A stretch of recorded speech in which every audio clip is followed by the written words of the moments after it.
నంబులపూలకుంట నుండి దనియాని చెరువు వరకు కదిరి శాసనసభ్యులు డాక్టర్ పెడవల్లి వెంకట సిద్దారెడ్డి పాదయాత్రలో పాల్గొన్నారు.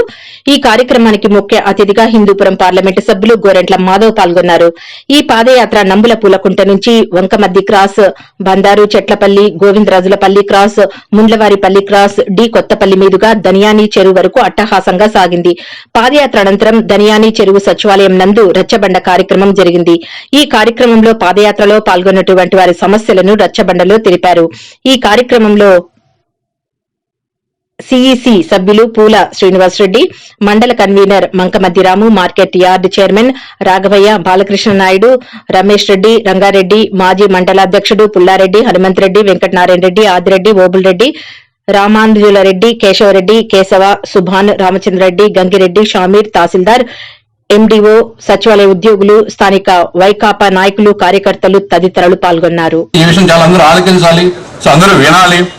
గత ఎలక్షన్ ప్రచారంలో ముఖ్యంగా సిద్ధారెడ్డి సార్ మేము ఎక్కడ సభ పెట్టినప్పుడు సిద్ధారెడ్డి సార్ ముఖ్యంగా 2-3 మేజర్ వాగ్దానాలు ఇచ్చారు. ఈ ఎన్పీ కొండకు సంబంధించినటువంటి వాటిల్లో ముఖ్యంగా ఏంటంటే ఇంటింటికి నీళ్ళు ఇచ్చడం, చెర్లోపల్లి రిజర్వాయర్ నుంచి కానీ లేదా మన వెల్లిగల రిజర్వాయర్ నుంచి కానీ. రెండోది మన ఎన్పీ కొండ నుంచి కదిరి వరకు ఏదైతే రోడ్డు ఉందో ఈ రోడ్లో అనేక ప్రమాదాలు జరుగుతున్నాయి. చాలా మంది ప్రాణాలు కోల్పోతున్నారు, చాలా కుటుంబాలు వీధన పడుతున్నాయి.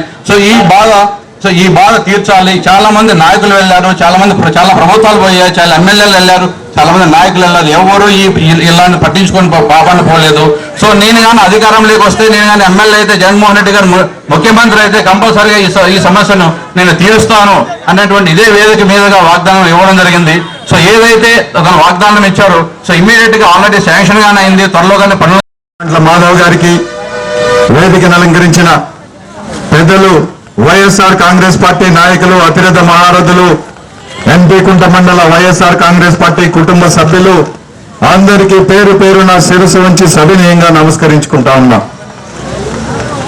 పెద్దలందరూ కూడా సవివరంగా చెప్పారు. ఈరోజు గౌరవ ముఖ్యమంత్రి జగన్మోహన్ రెడ్డి గారి నాయకత్వంలో మరి ఈ రాష్ట్రం అభివృద్ధి సంక్షేమ పథకాలు ఏ విధంగా అమలు జరుగుతున్నాయి అన్ని కూడా సవివరంగా వివరించారు. ఈరోజు 3648 కిలోమీటర్లు ప్రపంచ చరిత్రలో ఏ రాజకీయ నాయకుడు చేయనంత దూరం, చేయనన్ని రోజులు 14 నెలల పాటు రాత్రనక పగలనక, ఎండనక వాననక చల్లనక తేనెటీగలు కరుస్తున్నా, ప్రత్యర్థులు అడ్డంకులు పెట్టినా కూడా వెరవకుండా 3648 కిలోమీటర్లు ఇడుపులపై నుంచి ఇచ్చాపురం దాకా పాదయాత్ర చేసినటువంటి ఘన చరిత్ర గౌరవ ముఖ్యమంత్రి గారిది. కేవలం పాదయాత్రే కాదు, ఈ పాదయాత్రలో ఆయన వేసిన ప్రతి అడుగు ఈ రాష్ట్ర చరిత్రనే మలుపు తిప్పే పరిస్థితి. కేవలం సంవత్సర కాలంలోనే తన పాదయాత్రలో ఎదురైన కష్టాలన్నీ కూడా ఒక 2 పేజీల మేనిఫెస్టో రూపంలో రాసుకొని అధికారంలోకి వచ్చిన రోజు నుంచే కేవలం సంవత్సర కాలంలోనే 90% పైచీల హామీలు నెరవేర్చాం. ఇచ్చామా లేదా? ఈరోజు అందరికీ ఏమేమి అందుతున్నాయో ఒక్కొక్క మాటలో నేను చెప్తాను.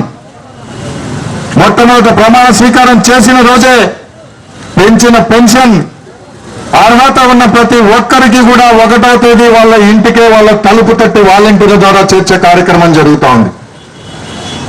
రైతు భరోసా ద్వారా ప్రతి ఒక్కరికి కూడా ఈ సంవత్సర కాలంలోనే 13,500 రూపాయలు మీ అకౌంట్ లో వేశాం. డ్వాక్రా రుణమాఫీ ప్రతి అక్క చెల్లెమ్మకి కూడా 90 లక్షల మందికి ఈ రోజు 15,000 రూపాయలు వాళ్ళ అకౌంట్ లో వేశాం. మరి వైఎస్ఆర్ చేయూత బీసీ, ఎస్సీ, ఎస్టీ, మైనారిటీ మహిళలందరికీ కూడా 18,500 రూపాయలు వాళ్ళ అకౌంట్ లో వేశాం. అమ్మఒడి రూపంలో చదువుతున్న ప్రతి పేద విద్యార్థి తల్లికి కూడా 15,000 రూపాయలు వాళ్ళ అకౌంట్ లో వేశాం. పూలమాలలతో, పుష్పగుచ్చాలతో ఈ పాదయాత్రను జయత్రయాత్రగా మార్చాలనే సంకల్పము, పట్టుదలతో ఇక్కడికి వచ్చిన ఎన్పీ కుంట మండల ప్రజానీకానికి అందరికీ కూడా నా హృదయపూర్వక నమస్కారాలు, ధన్యవాదాలను తెలియజేస్తున్నాను. మిత్రులారా, ఈ సందర్భంగా నాకు మహానుభావుడు, దివంగత మహానేత వైఎస్ రాజశేఖర రెడ్డి గారిని ఒక్కసారి గుర్తు చేసుకోవాలి అనిపించి తమరి మీ అందరి ముందు ఆయనను ప్రస్తావిస్తున్నాను. మహానేత వైఎస్ రాజశేఖర రెడ్డి గారు ఆయన ఒక్కసారి గోసు బిగించి తలకు రుమాల చుట్టి మునుకోల చేత పట్టి ఎడమ చేత తప్పిస్తే మేఘాలు వర్షించి మాకు బ్రహ్మాండంగా వానలు వెళ్ళాయి, మన వానలు మొక్కలు ఎగిరాయి, మన రైతాంగం బ్రహ్మాండమైన పంటలు పండించి బంగారులాగా ఆయన రోజుల్లో బతికిన విధానాన్ని మనం గుర్తు చేసుకోవాలి. రాజశేఖర రెడ్డి గారంటే ఆయన రైతులకు ప్రతిరూపం.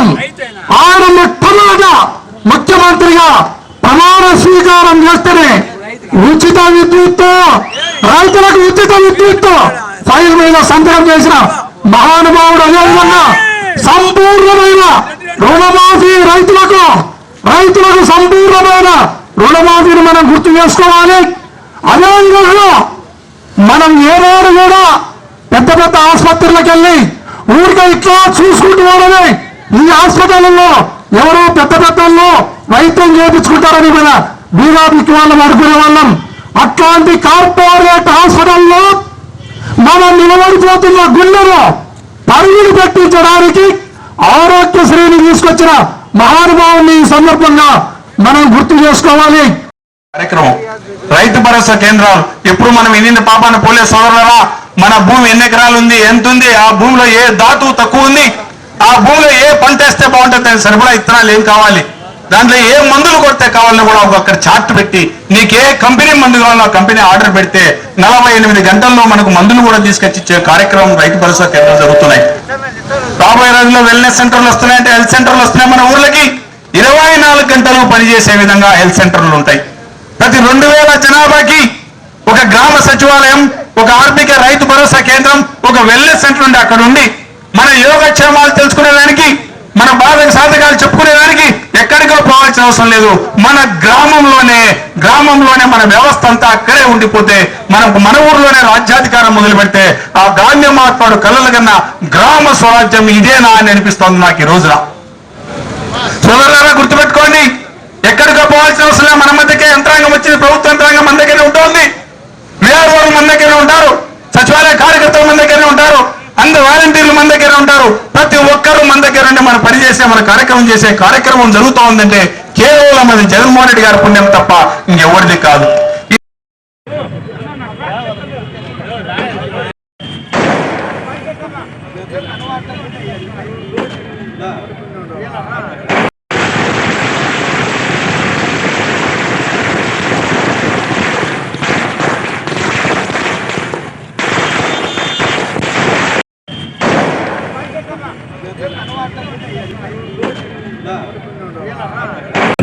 వర్గం హిందూపూర్ జిల్లాకు సంబంధించి మా రాష్ట్ర ప్రధాన కార్యదర్శి బీజేపీ విష్ణువర్ధన్ రెడ్డి గారు మరియు ఎస్సీ మోర్చా రాష్ట్ర అధ్యక్షుడు శ్రీ దేవానంద్ గారు మరియు ఇక్కడ ఉన్నటువంటి బీజేపీ సీనియర్ నాయకులు, జిల్లా నాయకులు, మండల నాయకులు అంతా పాల్గొనడం జరిగింది. ముఖ్యంగా ఈరోజు బీహార్ ఎన్నికలైతేనేమి, తుపాకీ ఎన్నికలైతేనేమి, మధ్యప్రదేశ్ ఎన్నికలైతేనేమి మొత్తం దేశమంతా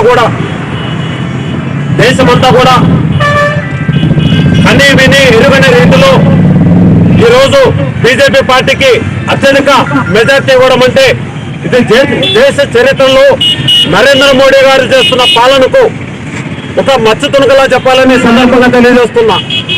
ముఖ్యంగా ఈరోజు జరిగిన దుబాకీ ఎలక్షన్లు అయితే దాదాపు టీఆర్ఎస్ పార్టీ వాళ్ళు 200 కోట్లు ఖర్చు పెట్టినా కూడా ఈరోజు భారతీయ జనతా పార్టీ నుంచి రఘునందన్ గారు గెలిచడం అనేది ఇది ఆంధ్రప్రదేశ్, తెలంగాణ రాష్ట్రంలో జరగబోయే రోజుల్లో 2 రాష్ట్రాలలో కూడా బీజేపీ పార్టీ అధికారంలో రావడానికి ఒక నిదర్శనంగా ఉందని సందర్భంగా తెలియజేస్తున్నాం.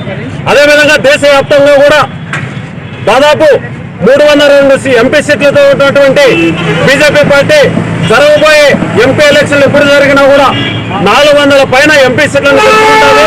మెజార్టీ రాష్ట్రాల్లో ఖచ్చితంగా అసెంబ్లీ ఎన్నికల్లో ముందుకుపోతుందని సందర్భంగా తెలియజేస్తూ హిందూపూర్ జిల్లా తరపు నుంచి హిందూపూర్ జిల్లా పార్టీ మొత్తం ఆల్ ఇండియాలో ఉన్నటువంటి బీజేపీ నాయకులందరికీ, బీహార్ ఎన్నికల్లో గెలిచినటువంటి వారందరికీ మరియు ఇన్ఛార్జిగా ఉన్నటువంటి సత్యకుమార్ అన్న గారికి ధన్యవాదాలు తెలియజేస్తున్నాం.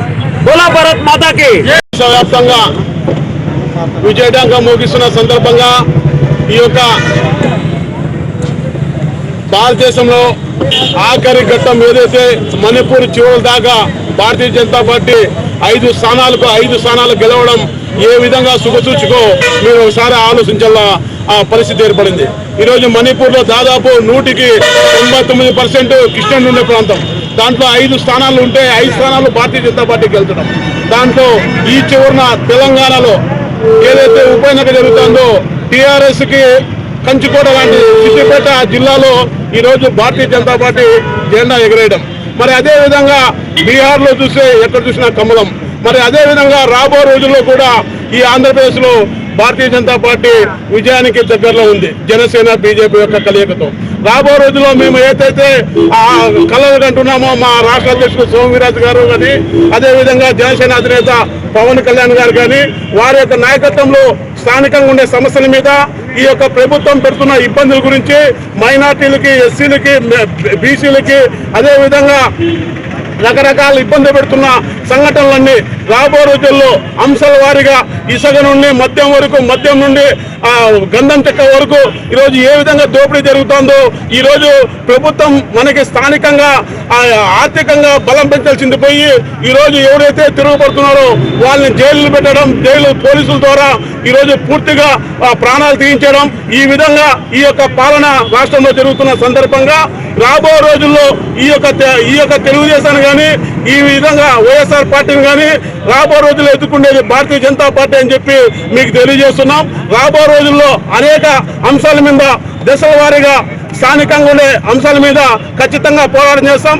2024కి ఇక్కడ ఈ రాష్ట్రంలో భారతీయ జనతా పార్టీ జెండా ఎగరేస్తూ రాబో రోజుల్లో మా నాయకుడు ఈ దేశ ప్రధాని ఈ రోజు మీరు చూస్తున్నారు అనేక సంక్షేమ పథకాలు, నీరు కార్డు నుంచి, విద్యుత్ కార్డు నుంచి, ఇండ్ల కార్డు నుంచి, లోన్ల కార్డు నుంచి ప్రతి ఒక్క దాంట్లో దాదాపు 80% వరకు కేంద్ర ప్రభుత్వం నిధులు. ఈ నిధులతో ఈరోజు స్థానికంగా ఉండే ముఖ్యమంత్రులు కానీ లేదంటే వివిధ స్థాయిలో ఉండే అధికార యంత్రాంగం కానీ ఈ డబ్బుతో ఎంజాయ్ చేస్తూ ఈ యొక్క ప్రజల్ని మభ్యపెట్టే వాళ్ళని చూస్తే రాబో రోజుల్లో ఈ ప్రజలు బుద్ధి చెప్పే దినాలు దగ్గరలో పడుతున్నాయి. కాబట్టి రాబో రోజుల్లో భారతీయ జనతా పార్టీ దేశవ్యాప్తంగా కమలం వీక్షించే విధంగా ప్రయత్నిస్తుందని చెప్పి మనం చేసుకుంటున్నాం.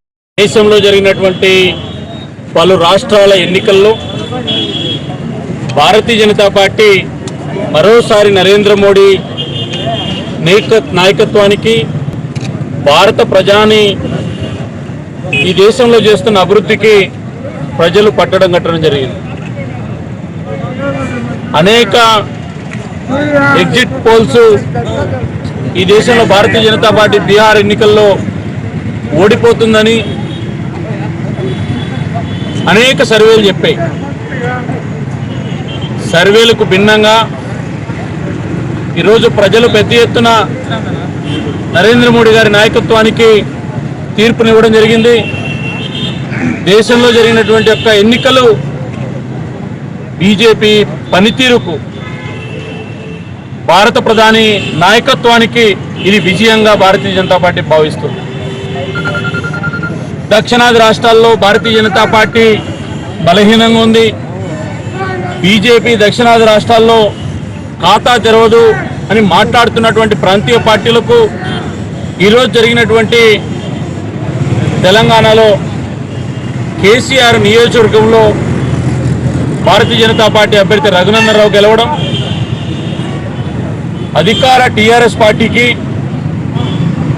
దక్షిణాది రాష్ట్రాల్లో ప్రజలు తెలంగాణలో బుద్ధి చెప్పడం, కర్ణాటకలో జరిగిన ఉప ఎన్నికల్లో కూడా 2 స్థానాలు కూడా బీజేపీ అధికారంలోకి రావడం, సిరాలో ఇప్పటివరకు భారతీయ జనతా పార్టీ కనీస ఓట్లకు సాధిస్తున్న సందర్భంలో ఈరోజు బీజేపీ అభ్యర్థి గెలవడం అనేటువంటిది కర్ణాటకలో, దక్షిణాది రాష్ట్రాల్లో భారతీయ జనతా పార్టీ జెండా ఎగురవేయడం అనేటువంటిది ప్రారంభమైంది.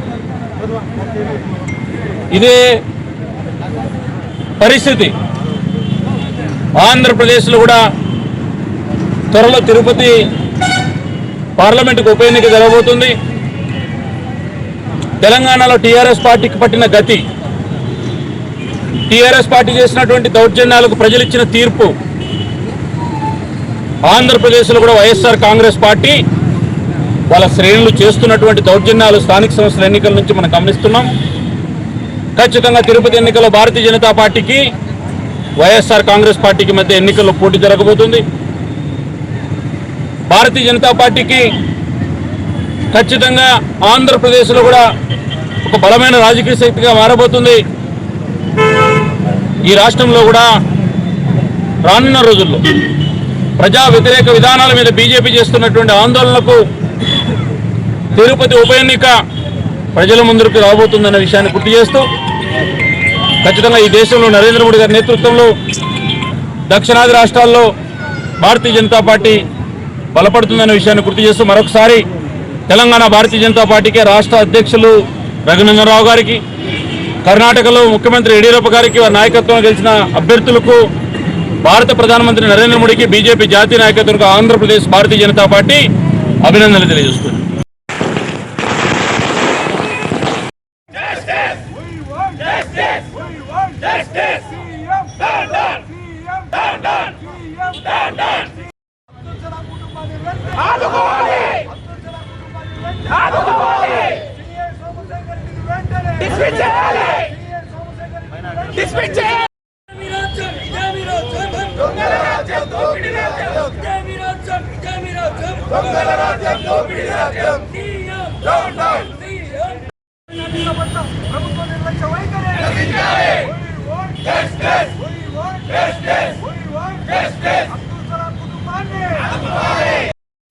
దాదాపు 14 సంవత్సరాల కాలంలో ఎన్నో మానభంగాలు, ఎస్సీ ఎస్టీ బీసీ మైనార్టీల పట్ల దౌర్జన్యాలు, మానభంగాలు, అక్రమ వేధింపులు, అక్రమ కేసులు చాలా దఫాలుగా తెలుగుదేశం పార్టీ ఆధ్వర్యంలో ఎస్సీలు ఎస్టీలు బీసీలు మైనార్టీలు రోడ్లకి నిరసన వ్యక్తం చేయడం జరిగింది.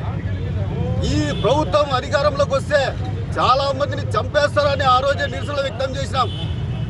గత రాజమండ్రిలో చూస్తే గత కాలంలో 10 సంవత్సరాల ముస్లిం మైనార్టీ బాలిక పట్ల గ్యాంగ్ రేప్ జరిగితే దాని మీద స్పందించని రాష్ట్ర ప్రభుత్వం ఈరోజు ఒక ముస్లిం కుటుంబం ఆత్మహత్య చేసుకుంటే దానికి నైతిక బాధ్యత వహించి ఆ సీఎని సస్పెండ్ చేసి డిస్మిస్ చేసి పూర్తి స్థాయిలో ప్రభుత్వం తరఫున విచారణ చేపట్టి ఆ కుటుంబాన్ని ఆదుకోవాల్సిన ప్రభుత్వం ఈరోజు నిర్లక్ష్యంగా వ్యవహరిస్తూ అదే సీఎని కాపాడే ప్రయత్నం చేసి సస్పెండ్ అయిన ఒక 12 గంటల లోపలే ఆ మనిషికి బెయిల్ రావడం చూస్తే ఈ ప్రభుత్వంలో హత్యాకోరులు, దౌర్జన్య పరులు, కబ్జాదారులు అధికారాన్ని అడ్డం పెట్టుకొని ఎస్సీ ఎస్టీ బీసీ మైనార్టీలను అనుమతించే విధంగా ఈరోజు ఈ రాష్ట్ర ప్రభుత్వం చేస్తున్న తీరుని ఈరోజు ఎస్సీ ఎస్టీ బీసీ మైనార్టీలు తీవ్రంగా ఖండిస్తున్నాం. ఈరోజు గత 18 నెలల నుండి జగన్మోహన్ రెడ్డి గారి ప్రభుత్వం ఈ రాష్ట్రంలో ఎస్సీ ఎస్టీ మైనార్టీల పట్ల ఏ విధంగా తొక్కివేయడానికి, ఆనగారి వర్గాలను తొక్కివేయడానికి ఏ విధంగా ప్రయత్నిస్తుందో నంద్యాలనే ఒక ఉదాహరణ. ఎందుకంటే ఈ రాష్ట్రంలో జగన్మోహన్ రెడ్డి వైఎస్ఆర్ కాంగ్రెస్ పార్టీ ప్రభుత్వంలోకి వచ్చిన తర్వాత ఎస్సీలపై దాడులు, ఎస్టీలపై దాడులు, మైనార్టీలపై దాడులు ఇవన్నీ జరిగి చివరకు ఈ రోజు ముఖ్యమంత్రి జగన్మోహన్ రెడ్డి సీఎం కుర్చీలో కూర్చున్నారంటే ఎస్సీ ఎస్టీ బీసీ మైనార్టీలు పెట్టిన భిక్ష అని చెప్పేసి ప్రభుత్వానికి తెలియజేసుకుంటున్నాం. ఒక నిరుపేద కుటుంబం అయినటువంటి నంద్యాలలో అబ్దుల్ సలాం కుటుంబాన్ని ఒక సీఏ, లంచగొండి సీఏ, ఆ లంచగొండి సోమశేఖర్ రెడ్డి సీఏ లంచాలకు అలవాటు పడి ఆ కుటుంబాన్ని నిర్దాక్షిణ్యంగా హరాస్మెంట్ చేసి కుటుంబం మొత్తం రైలు కింద పడి ఆత్మహత్య చేసుకునే విధంగా ప్రేరేపించి ప్రోత్సహించినాడు. సీఏ సోమశేఖర్ రెడ్డిని సస్పెండ్ చేస్తే సరిపోదు, సర్వీస్ రిమూవ్ చేయాలి, అలాగే అతన్ని కఠినంగా శిక్షించాలి. లేని పక్షంలో రాష్ట్ర వ్యాప్తంగా ఉన్నటువంటి ఎస్సీ ఎస్టీ మైనార్టీలందరూ ఏకమై పెద్ద ఎత్తున ఈ ప్రభుత్వానికి బుద్ధి వచ్చే విధంగా ధర్నాలు, రస్తారోకులు చేస్తారని చెప్పేసి ఈ పత్రికా ముఖంగా తెలియజేస్తారు. జగన్మోహన్ రెడ్డి గారి ప్రభుత్వం ఆ రోజు పాదయాత్ర చేసి అధికారంలోకి వచ్చిన తర్వాత సామాజిక వర్గాలు, ముఖ్యంగా బడుగు బలహీన వర్గాలైనటువంటి ఎస్సీ ఎస్టీ బీసీ మైనార్టీ వర్గాల నుండి ఆ రోజు అధికారాన్ని వీళ్ళ ద్వారా తీసుకొని వీళ్ళు ఓటేసిన తర్వాత ఈ బడుగు బలహీన వర్గాలు, ముఖ్యంగా ఎస్సీ ఎస్టీ బీసీ మైనార్టీలను పథకం ప్రకారమే ఆయన ఒక్క ఛాన్స్ ఇవ్వమన్నారు. ఒక్క ఛాన్స్తో ఈ మొత్తం ఈ వ్యవస్థనంతా సర్వనాశనం చేస్తున్నారు. ఉదాహరణకు ఆయన కూల్చివేతతో ప్రారంభమై ఎస్సీ యువకుడిని ఆ రోజు ముఖ్యంగా ప్రకాశం జిల్లాలో ఒక శ్రావణ్ అనే పిల్లోని ఆ రోజు ఒక ఎస్ఐ కొట్టినప్పుడు ఆ రోజే ప్రభుత్వం స్పందించాల్సింది. అది ప్రారంభంతో ఈ రోజు ఎస్సీ ఎస్టీ ముఖ్యంగా ఈ రోజు పేద కుటుంబంలో ఒక మైనార్టీ కుటుంబం అబ్దుల్ సలాం అనే అతను ఒక సామాన్యుడు. ఆయన ఆటో నడుపుకొని జీవనం సాగించేవాడు. ఆయన చూసంటే 5 పూట్ల నమాజ్ చేసి నిజాయితీగా ఉండే దైవభక్తి కలిగినటువంటి ఒక పేద నిరుపేద కుటుంబం ముస్లింలో నుంచి వచ్చినటువంటి వ్యక్తి చేయని తప్పుకు ఎవరో ఆయనకు ఏ శక్తి ఆయన ఎవరు ఆయన సిఐ చేసినటువంటి దుర్మార్గమైనటువంటి కక్ష సాధింపుతో భయభ్రాంతులు చేసి ఆ పేద కుటుంబమైన అబ్దుల్ సత్తార్ ఆత్మహత్య చేసుకునేదానికి పురుకొల్పినారంటే ఆ సిఐకి వచ్చినటువంటి కాల్ డేటా కానీ ఆ చేసినటువంటి జ్యువెలరీ షాప్ కానీ వీళ్ళందరూ చేయాలి. లేకపోతే కన్నా ఈ రాష్ట్రంలో ఉన్నటువంటి మైనారిటీలు కానీ ఎస్సీ ఎస్టీ వాళ్ళు ఖచ్చితంగా ఈ ప్రభుత్వం పైన తిరుగుబాటు చేస్తారు. వాళ్ళు గెలిపించినారు అనుకుంటున్నారేమో దించేదానికి కూడా వాళ్ళకి తెలుసు. కాబట్టి ఈ ప్రభుత్వం ఖచ్చితంగా ఎస్సీ ఎస్టీ బీసీ మైనారిటీల్లో ఖచ్చితంగా నిజాయితీ ఉన్నది అంతే కన్నా ఖచ్చితంగా ఆ సిఐ గారిని అరెస్ట్ చేయాలి. ఊరికే నామమాత్రంగా అరెస్ట్ చేసి బెయిల్ పైన విడుదల చేసేది కాదు. ముఖ్యంగా బడుగు బలహీన వర్గాలు పేద వర్గాల నుంచి వచ్చినటువంటి వాళ్ళందరూ మీ ప్రభుత్వం పైన విశ్వాసం కలగాలంటే ఆ సిఐని వెంటనే అరెస్ట్ చేసి లోపలేస్తేనే ఈ మైనార్టీ సోదరులందరూ శాంతిస్తారనేసి చనిపోయిన కుటుంబానికి తెలుగుదేశం పార్టీ తరఫున నియోజకవర్గం కందికుంట వెంకటప్రసాద్ తరఫున వాళ్ళ ఆత్మలు శాంతించాలని భగవంతుడు వాళ్లకు మంచి స్వర్గ ప్రాప్తి కావాలనేసి నేను కోరుకుంటూ వెంటనే అబ్దుల్ సలాం వారి కుటుంబానికి న్యాయం చేసేంత వరకు తెలుగుదేశం పార్టీ ముందు ఉంటుందనేసి కోరుకుంటూ ఈ అవకాశం ఇచ్చినటువంటి ఆంధ్రప్రదేశ్ రాష్ట్రంలో చూస్తే రాష్ట్ర ప్రభుత్వం నిర్లక్ష్య వైఖరి జగన్మోహన్ రెడ్డి గారి నాయకత్వంలో ఎంత దారుణం ముస్లింలకు జరుగుతుందంటే ఈరోజు చూస్తున్నాం అందరము. ఈరోజు 24 గంటల్లో సిఐ సోమశేఖర్ రెడ్డిని బెయిల్ రావడం అంటే అతని పేరులో సోమశేఖర్ రెడ్డి అనే పేరు ఉంది కాబట్టి 24 గంటల్లో బెయిల్ వచ్చింది. ఇంకోటి ముస్లింలకు ఏదన్నా జరిగినాయి ఈ ప్రభుత్వమే బాధ్యతగా తీసుకుంటున్నాం. ఎందుకంటే ఒకే కుటుంబంలో 4 చచ్చిపోతే కూడా వాళ్ళకి న్యాయం జరగట్లేదంటే ఎంత దీనుడు ప్రభుత్వంలో మేము ఉన్నామనేసింది తెలియజేసుకుంటున్నాం. అదేవిధంగా ఆ ముస్లింలకు ఏ విధంగా అన్యాయం జరిగిందో వాళ్ళకి న్యాయం జరిగేంత వరకు పోరాడతాం. కందికుంట నాయకత్వంలో ఏ దానికైనా సిద్ధంగా ఉంటామనేసింది తెలియజేసుకుంటున్నాం. ముస్లింలకు అన్యాయం జరిగితే నేను ఉన్నాను అన్న ముఖ్యమంత్రి గారు ఈరోజు 4 చచ్చిపోతే మీ యొక్క సిఐ గారు సోమశేఖర్ రెడ్డి గారు అతని పేరులో రెడ్డి అని ఉంది అనేసింది 24 గంటల్లో మీరు బెయిల్ ఇప్పించారు. ఇది ఎంతవరకు సమంజసం అనేది మేము తెలుగుదేశం పార్టీ తరఫున మిమ్మల్ని దీనికి మీరు ఖచ్చితంగా ముస్లింలకు సమాధానం ఇవ్వాలని డిమాండ్ చేస్తున్నాం. కదిరి న్యూస్ ప్రతిరోజు రాత్రి 8:30 తిరిగి ఉదయం 8:30 మీ కదిరి డిజిటల్ కేబుల్లో.